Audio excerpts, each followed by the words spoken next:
ମହାକାଳେଶ୍ୱର ମନ୍ଦିରରେ ବର୍ତ୍ତମାନ ଆମେ ପ୍ରବେଶ କରିସାରିଲୁଣି।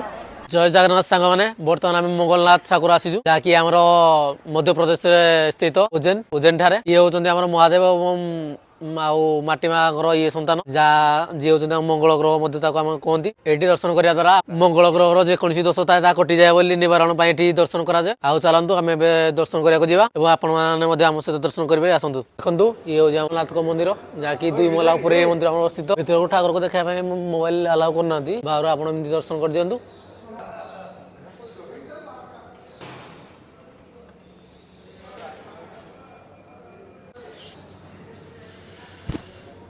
ବର୍ତ୍ତମାନ ଆମେ ପହଞ୍ଚିଲୁ ଉଜ୍ଜୈନରେ ସ୍ଥିତ ମହର୍ଷି ସାନ୍ଦୀପନି ମୁନିଙ୍କ ଆଶ୍ରମରେ, ଯେଉଁଠି ଭଗବାନ ଶ୍ରୀକୃଷ୍ଣ, ବଳରାମ ଓ ସୁଦାମା ଏଠି ବିଦ୍ୟା ଗ୍ରହଣ କରୁଥିଲେ। ଦେଖନ୍ତୁ ବନ୍ଧୁମାନେ, ଆଶ୍ରମ ପରିବେଶ କେତେ ଶାନ୍ତ, ଗଛ, ମନ୍ଦିର ଏବଂ ଖୋଲା ଆକାଶ ଧ୍ୟାନ ଏବଂ ଭକ୍ତି ପାଇଁ ପରଫେକ୍ଟ ସ୍ଥାନ। କଥା ଅଛି, ଗୁରୁ ସନ୍ଦୀପନି ମୁନିଙ୍କ ପୁଅକୁ ଫେରାଇବା ପରେ ଶ୍ରୀକୃଷ୍ଣ ଗୁରୁ ଦକ୍ଷିଣା ସ୍ୱରୂପ ଗୋମତୀ ନଦୀର ପବିତ୍ର ଜଳ ଆଣିଥିଲେ। ସେଇଠୁ ଏହାର ନାମ ଗୋମତୀ କୁଣ୍ଡ। ଚାଲନ୍ତୁ ଏବେ ଆମେ ଗୋମତୀ କୁଣ୍ଡର ଦର୍ଶନ କରିବା ପାଇଁ ଯିବା। ଦେଖିପାରୁଥିବେ ଏଠି ବର୍ତ୍ତମାନ ଆମ ମହାଦେବଙ୍କର ମନ୍ଦିର ଅଛି, ତା ଠିକ୍ ସାମ୍ନାରେ ଆମର ଗୋମତୀ କୁଣ୍ଡ। ଦେଖିପାରୁଥିବେ ଇଏ ହେଉଛି ଗୋମତୀ କୁଣ୍ଡ। ଠିକ୍ ତା ପାଖରେ ଦେଖନ୍ତୁ ଶ୍ରୀକୃଷ୍ଣଙ୍କର 64ଟି କଳା ସରଳ ଭାବରେ ବୁଝା ହେଇଛି।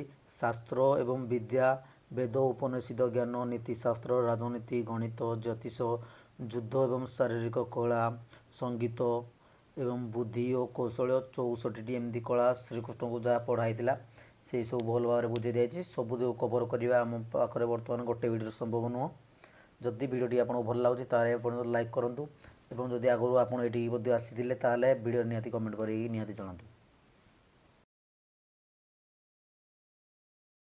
କେତେ ସୁନ୍ଦର ପାର୍କ ମଧ୍ୟ ହେଇଛି। ଆମ ପିଲାମାନେ ବହୁତ ନାଚ ଗୀତ କରିକି ବହୁତ ଏନ୍ଜୟ ଅଲରେଡ଼ି କରିସାରିଲେଣି। ସିଏ ଦେଖିପାରୁଥିବେ ଗୋଟେ ଆମର ଖାଲି ଖେଳିବାରେ ଲାଗିଛନ୍ତି। ଅବଶ୍ୟ ଛୋଟ ବୟସ ତାଙ୍କର, କାହିଁକିନା ଜାଣିଥିବେ ତ ଆର୍ସିବି ଫ୍ୟାନ୍ ମାନେ ଛୋଟ ବୟସ ଲକଡାଉନ୍ କିଡ୍ସ।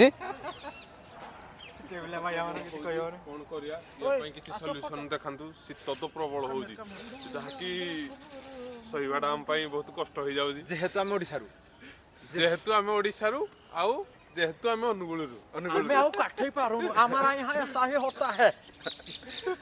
ଯେହେତୁ ଆମେ ତାଲଚେରରୁ ଆସିଛୁ, ଆମର ସେଠି ବହୁତ ଗରମ, ସେଥିପାଇଁ ଏଇ ଶୀତ ଆମକୁ ବହୁତ ଲାଗୁଛି। ମାନେ ନର୍ମାଲ ଶୀତ ଅଛି, ମାନେ ଅନୁଗୁଳରୁ 3 ଗୁଣ 5 ଗୁଣ ହବ। 5 ଗୁଣ ଏଠି ଅଧିକା ଶୀତ। ଆଉ ଏଠି ଦେଖନ୍ତୁ ଆସିକିନି 7:30 ଟାଇମ୍ ହେଲାନି ଏପର୍ଯ୍ୟନ୍ତ, ତଥାପି ଠିକ ସେ ଆଲୁଅ ହେଇନି, ଅନ୍ଧାର ଏବେ ହାଲକା ହାଲକା ବି ଅଛି।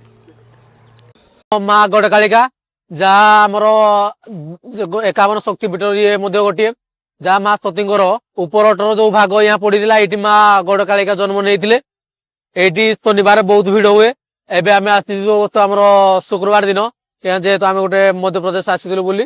ଏ ଉଜ୍ଜୟିନୀ ଠାରେ ବହୁତ ପାଖରେ କଣ ମାଙ୍କୁ ଦେଖିବାକୁ ମିଳୁଛି, ଆସନ୍ତୁ। ଚାଲନ୍ତୁ ଦେଖିବେ ଭିତରକୁ ଆମର କ୍ୟାମେରା ମଧ୍ୟ ଛାଡ଼ୁଛନ୍ତି, ସେଇଠି ଆପଣଙ୍କୁ ମଧ୍ୟ ମୁଁ ବର୍ତ୍ତମାନ ମା ଗଡ଼କାଳିକାର ଦର୍ଶନ ମଧ୍ୟ କରିବି ଆପଣଙ୍କୁ। ଗଡ଼କାଳିକା ମାଙ୍କର ଇଏ ହେଉଛି ଦୀପ ଷ୍ଟାଣ୍ଡ, ଯେତିକି ମନ୍ଦିର ହାଇଟ୍ ସେତିକି ଦୀପ ଷ୍ଟାଣ୍ଡ ମଧ୍ୟ ହାଇଟ୍ ତାର।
কি করছি ইয়ে গুম্ফা 3 নম্বর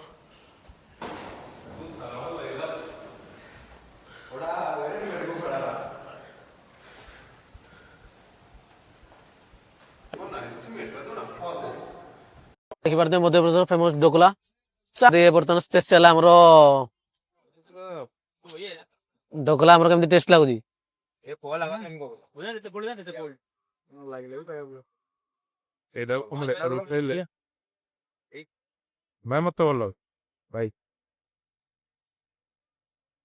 ମଧ୍ୟପ୍ରଦେଶର ସବୁଠୁ ଫେମସ ଖାଇବା ଉଜ୍ଜୈନର ଯାହାକି ନାଁ ହଉଛି ପୁହା ଦେଖିବା ଟେଷ୍ଟ କେମିତି ଲାଗୁଛି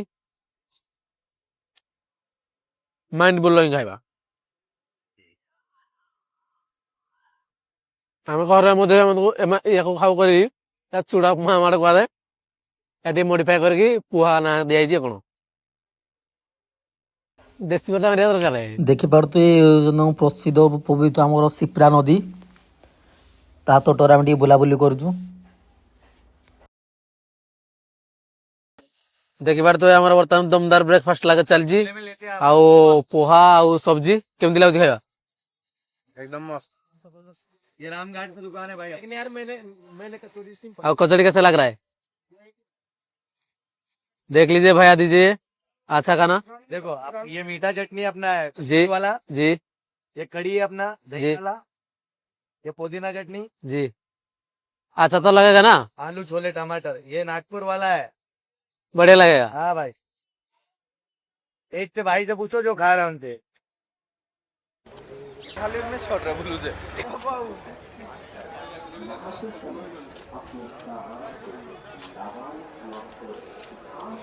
पर भाई का नसीब है भाई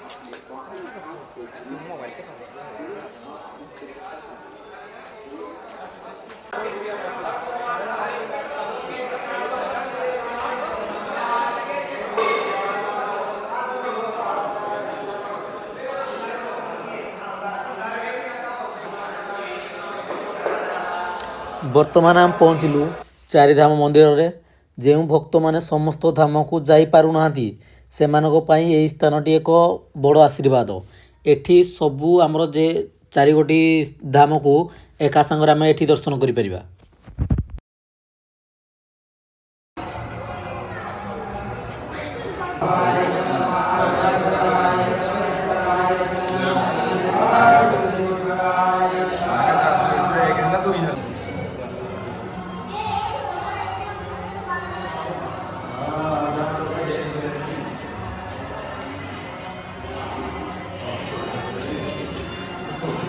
ବହୁତ ରୋଲ ଲାଗିଲା ସମସ୍ତେ ଜାଣିଛ ନା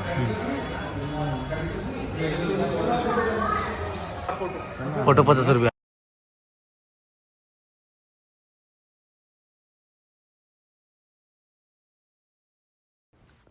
ଏବେ ଚାଲନ୍ତୁ ଆମେ ଆମ 12ଟି ଜ୍ୟୋତିର୍ଲିଙ୍ଗ ଦର୍ଶନ କରିବା ଯେଉଁଠି ଆମର ସେଇ ଚାରିଧାମ ପାଖରେ ମଧ୍ୟ ସ୍ଥିତ ଦେଖିପାରୁଥିବେ ଏକା ସାଙ୍ଗରେ ଆମର 12ଗୋଟି ଆମର ଜ୍ୟୋତିର୍ଲିଙ୍ଗ ଏଠି ଅଛନ୍ତି ଯେଉଁମାନେ 12ଟି ଆମ ଜ୍ୟୋତିର୍ଲିଙ୍ଗ ଦର୍ଶନ କରିପାରୁନାହାନ୍ତି ସେମାନେ ଏଇଠି ମଧ୍ୟ ଆମର 12ଟି ଜ୍ୟୋତିର୍ଲିଙ୍ଗ ଏକା ସାଥିରେ ଦର୍ଶନ କରିପାରିବେ। ଆମେ ବର୍ତ୍ତମାନ ମହାକାଳେଶ୍ୱର ଟ୍ରଷ୍ଟ ବର୍ତ୍ତମାନ ଫ୍ରିରେ ଭୋଜନ ଦିଆହେଉଛି ଆପଣ ଆସିବେ ପ୍ରଥମେ ଟିକେଟ୍ କରିବେ ଏବଂ ସାଙ୍ଗେ ସାଙ୍ଗେ ଏଇ ଦେଖିପାରୁଥିବେ କିଚେନ୍ ରୁମ୍ ଏଇଠିକି ଆସିବେ ଏବଂ ଖାଇବେ ଆରାମରେ ପୁରା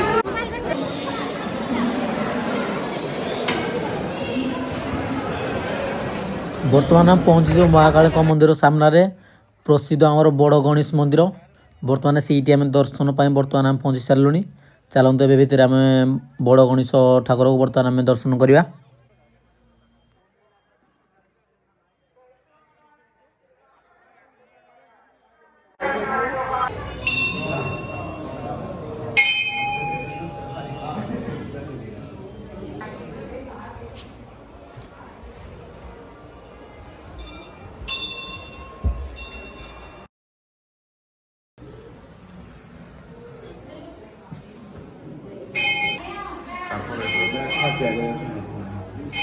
ହ୍ୟାଲୋ ଗାଇସ୍ ବର୍ତ୍ତମାନ ଆମେ ଦେଖିପାରୁଥିବେ ମହାକାଳେଶ୍ୱର ମନ୍ଦିରରେ ବର୍ତ୍ତମାନ ଆମେ ପ୍ରବେଶ କରିସାରିଲୁଣି ଦେଖନ୍ତୁ ବର୍ତ୍ତମାନ 3ଟା ଟାଇମ୍ ହେଇଛି ଦେଖିପାରୁଥିବେ କେତେ ବର୍ତ୍ତମାନ ଭିଡ଼ ଲାଗୁଛି ଇଏ କରିକି ଏବେ ଆମେ ମନ୍ଦିରକୁ ଯିବୁନି, ଆମେ ଯିବୁ ସନ୍ଧ୍ୟା ଟାଇମରେ ଆପଣଙ୍କୁ ଗୋଟେ ସ୍ପେଶାଲ ଦୃଶ୍ୟ ଦେଖେଇବା ପାଇଁ। ଏବେ ବର୍ତ୍ତମାନ ଆମେ କରିଡରରେ ବୁଲାବୁଲି ଟିକେ କରିବା, ମାନେ 2-3 ଘଣ୍ଟା ବୁଲାବୁଲି ବର୍ତ୍ତମାନ କରାଯିବ। ମନ୍ଦିର ଦେଖିପାରୁଛି ଏଠି ଦେଖେ। ମନ୍ଦିର ମନ୍ଦିର ବି ଭଲ ଭାବରେ ଦେଖିପାରୁଥିବେ, ଆପଣଙ୍କୁ ଭଲ ଦୃଶ୍ୟ ବି ହଉଥିବ। ସେଇଠି ମନ୍ଦିର ଆମର।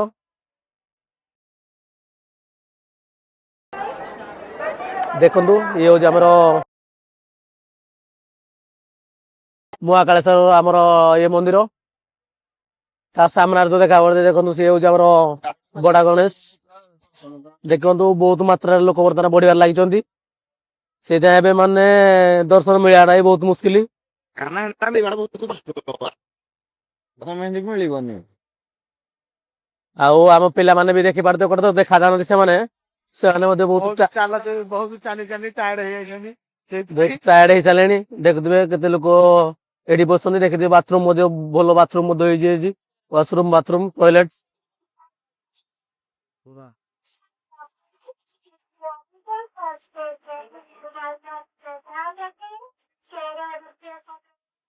ଆଉ ଆମ ପିଲାମାନେ ତ ଦେଖିପାରୁଥିବେ ବହୁତ ଟାୟାର୍ଡ ହେଇସାରିଲେଣି। କଣ କରିବା, ବହୁତ କଷ୍ଟ। ଦେଖନ୍ତୁ ସକାଳ 4ରୁ ଘରୁ ବାହାରିଥିଲୁ, ଏବେ ଆସିକି ସନ୍ଧ୍ୟା 4 ହେଇଗଲା। ଦିନ ସାରା ବୁଲିକି ବହୁତ ଟାୟାର୍ଡ। ପିଲା ଦେଖନ୍ତୁ ଏକଦମ ଥକି ଯାଇଛନ୍ତି, ମାନେ ହତାଶାରେ ବୁଲିବା ପାଇଁ ବି ବର୍ତ୍ତମାନ ଶକ୍ତି ନାହିଁ। ବିଲକୁଲ ହତାଶାରେ ବସିଛନ୍ତି ପୁରା ବିଲକୁଲ। ଠାକୁର ଦର୍ଶନ ଏପର୍ଯ୍ୟନ୍ତ ଆମେ କରିନୁ, ଜ୍ୟୋତିର୍ଲିଙ୍ଗ ଦର୍ଶନ। ଚେଷ୍ଟା ଚାଲିଛି ରାତିରେ ସ୍ୱର୍ଣ୍ଣ ଆରତି ଦେଖିବା ପାଇଁ। ରାତି 10ଟାରେ ଆମର ପ୍ଲାନ୍ ଅଛି ଦେଖିବା ପାଇଁ, ଦେଖିବା କଣ ହଉଛି ଆଉ। ଚାଲନ୍ତୁ ବର୍ତ୍ତମାନ ଆମେ ଏନ୍ଜୟ କରିବା କରିଡରରେ। ଆପଣଙ୍କୁ ଭିନ୍ନ ଭିନ୍ନ ମହାଦେବଙ୍କ ରୂପ ମଧ୍ୟ ଆମେ ଦେଖେଇବୁ। ଆସନ୍ତୁ।